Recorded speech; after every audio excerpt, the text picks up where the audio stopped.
Hi folks, Canadian Prepper here. My friends, if you're like me and you're paying very close attention to the unfolding of current events, then you've been stricken with a sense of malaise, a general sense of unease for the last 24 hours. That's how you know you're on the right track. Because if you're not feeling unease today, that means you're not paying attention. And I'm going to explain exactly as to why in a minute. Now, when we make accurate predictions that come true on this channel, there comes with that a sense of vindication that our analysis was on point and that we're on the right track in terms of how we're viewing the situation. But also accompanying that is a sense of dread in knowing that there's a possibility that lots of our other darker, more longer form predictions are also going to come true. And that, to be brutally honest, is unsettling. I don't want to say it's scary, it's just unsettling. Now, we've been calling this thing for a while, and because we're not beholden to either side of the debate, it limits the amount of blind spot we have. And these pundits who have this wealth of knowledge with respect to all the minutiae of the battlefield and the interactions of all the moving parts and the history and the interactions between nations and people and politicians and the backstory and all this stuff, there's people who can break it down so eloquently in such great detail. But what they lack, and their biggest blind spot, is owed to the fact that they have an allegiance to one side or the other. That's one of the benefits of neutrality, is that it allows you to be free of those things. So while I might not have an in-depth, detailed analysis of everything going on in the battlefield, I can see things from a macro perspective and make these projections, make these inferences, I should say, on the basis of the evidence that I see. And typically they're fairly accurate because I'm not rooting for one side or the other. Anyways, I could be right about 50 different things. It's not going to matter because, there's going to be people who we never get through to. But all I can say is that the situation just reached a new all-time high of escalation. And I feel really bad about plugging this product right here, because I really do, guys, because it's been such a weird day. I've just been getting bad vibes all day. And I know that's wishy-washy, transcendental crap, but I've been getting bad vibes. Usually it's because the information in my brain is doing something on an unconscious level, and I just haven't realized it in subvocally or in words yet. But this is Thyrosafe. This is potassium iodide. It's for the prevention of the uptake of radiation through the thyroid gland in such case of nuclear emergency. So if there's a radiological event, if a nuclear power plant melts down, or heaven forbid, the big bombs, the strategic nukes start flying, then this is what you're going to want. Because contrary to popular belief, most people will survive a nuclear war. Like 80% of the population, there's a good chance, unless they start targeting the cities, which, there's a lot of evidence to suggest that won't happen, that it's just going to be a limited global nuclear war. But anyways, let's try to stay focused on what the purpose of this video actually is. You're probably wondering, what the hell's going on? Because if you live in North America like I do, nothing happened today, right? Well, I'll tell you what's going on. Let me just set the stage here. Margarita Simonian, who's the chief editor of Russia Today, has said that this week marks the eve of our imminent victory, or the eve of nuclear war. I can't see anything third. We're going to talk about what she's referring to in a minute. The Serbian leader has warned of imminent global war. Listen to what he said. I assume that we're leaving the phase of a special military operation, with reference to the Russians' policy in Ukraine, and approaching a major armed conflict. And now the question becomes, where is the line, and whether after a certain time, maybe a month or two, even, we will enter a great world conflict not seen since the Second World War.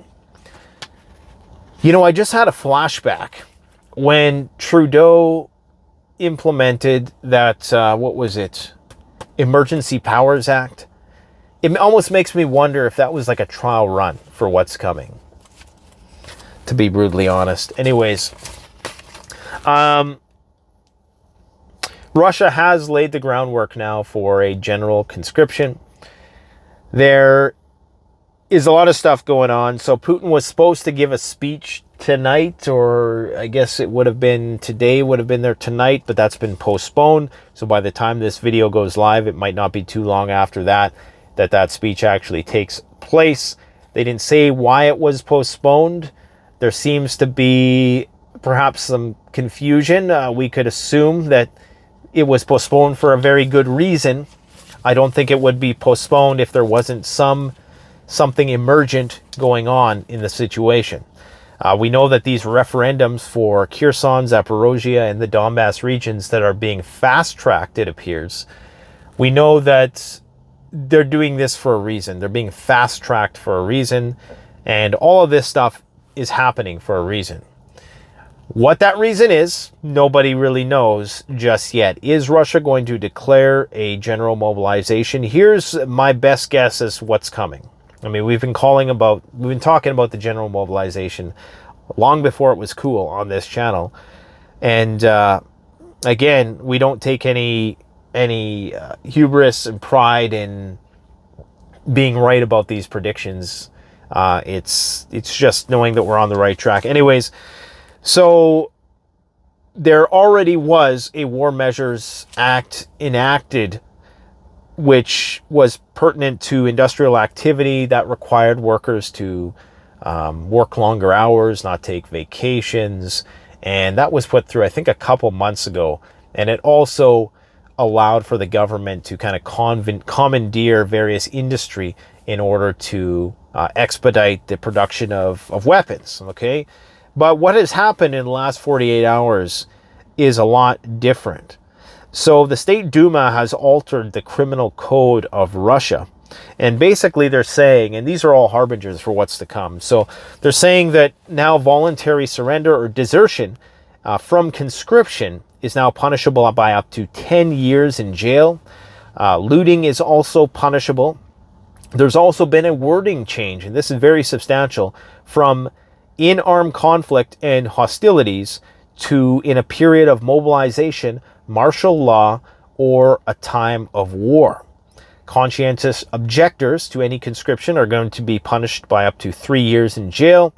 Kremlin is boosting covert conscription according to the U.S. Institute for the Study of War, and they are apparently paying conscripts up to $200,000 per month, which is about $3,000 USD, more or less.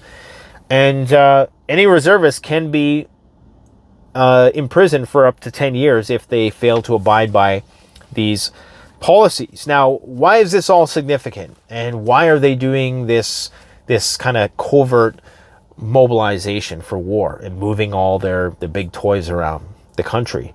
Well, it's because once this referendum takes place and once these territories are integrated into the Russian Federation, it's going to put their strategic nuclear weapons on the table. They're going to put their nuts on the table, basically, okay? They are going to then say that if you attack the Russian Federation, which they are going to recognize, won't be recognized by the United States or the international community or NATO, maybe China and North Korea and Iran and a few others.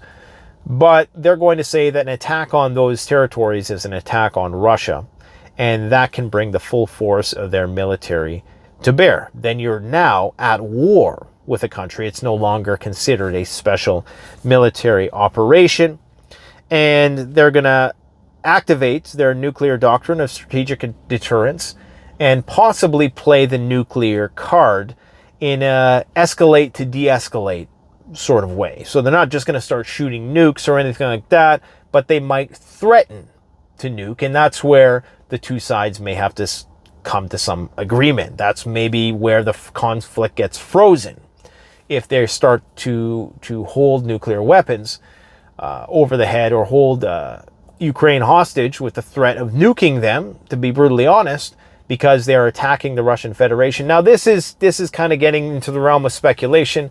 What this really means is that now the Russian military, because in the Donbass region, it was primarily, as at least I'm based on my sources are telling me that the majority of fighting in the Donbass was done by these militia groups of these Luhansk and Donetsk republics, and that now it's going to be the Russian military who is going to be taking over and calling the shots within these regions. Is that going to be a good thing or a bad thing? I don't know. It seems like they've been holding their own pretty good in the Donbass.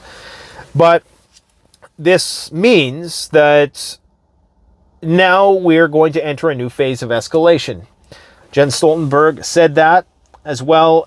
Mobilization does involve the reorganization and conversion of various industries into obviously producing weapons and producing things for the war effort. You guys seen the war economy video we did yesterday. Natural resource management, control over transportation, communications with the military, and of course all critical infrastructural elements will be under tighter controls by the government. So people with specialized skills, including doctors, people who could be used as auxiliaries to the military, could also be conscripted, and they will be held to that same standard. They've been doing this in Ukraine for a long time. In fact, in October, I believe beginning of October is when Ukraine is going to start conscripting women as well. Why October? It's almost as if they knew this was coming, right? So yeah, it does not look very good. The Serbian Prime Minister has said, I think realistic predictions ought to be even darker. Our position is even worse since the UN has been weakened and the great powers have taken over and practically destroyed the UN over the past several decades, reiterating his concerns about the threat of an imminent global war. Just the way that he worded that is very, very unnerving, because he says that he is to assume that we will enter a great world conflict not seen since the Second World War. This is why I have this feeling of unease right now. It reminds me very much so of when I made that video on that wintry day last year in December when Russia shot down that satellite. And it's like I had a moment of clairvoyance where I just felt that something really, really bad was coming. And sure enough, 2022 unfolded in fast succession there afterwards. And we've been fairly on point with our predictions up until this point. What happens next? I think what happens next is what everybody thinks is going to happen next. I think what everybody now thinks. The big pundits on YouTube didn't think that mobilization was very likely, but they're not saying that now. I think that's what's going to happen. I think we could see a frozen conflict ending in some sort of nuclear stalemate, possibly. I mean, I think, to be brutally honest, that would probably be the best outcome. But I think there's definitely a darker side here, because this decoupling, to call it a decoupling takes away from the real dark reality of it all. I mean, people are going to suffer, okay? People are going to suffer a lot, especially in Europe, but everywhere, all around the world. People are going to suffer. You have Nikolay Patrushev, who went to visit China and discuss strategic issues. And, all of this happened right after that summit in Uzbekistan. In the same way, Putin waited till after the Olympics to do the thing. It seems like just watch what Russia is doing with China, and then you could almost predict what's going to happen in the next couple weeks. The Spanish premier has said that Putin is at war with all of the EU. Meanwhile, Stoltenberg is saying, no, NATO is not at war with the EU, even though the Prime Minister of Spain, Pedro Sanchez, proclaimed in an interview with Politico, he basically said that Russia is not fighting just Ukraine, but the entire European Union. Okay, just a slight contradiction there, kind of like that one China policy. This is big. The U.S. has revealed plans to seize Russian funds. So all of the U.S. dollars that Russia holds abroad have been seized by the United States, and they're going to give those to Ukraine, or I don't know if it's going to go to Ukrainians. This has been criticized as policing for profit and described as an egregiously at odds with the rights of due process in the United States. And of course, this is going to have the effect of making many countries very wary about ever wanting to do business in US dollars, knowing that they can have their funds seized at any time. So this is the decoupling. We really got to give it a more accurate name to describe how shitty it's going to be for everybody.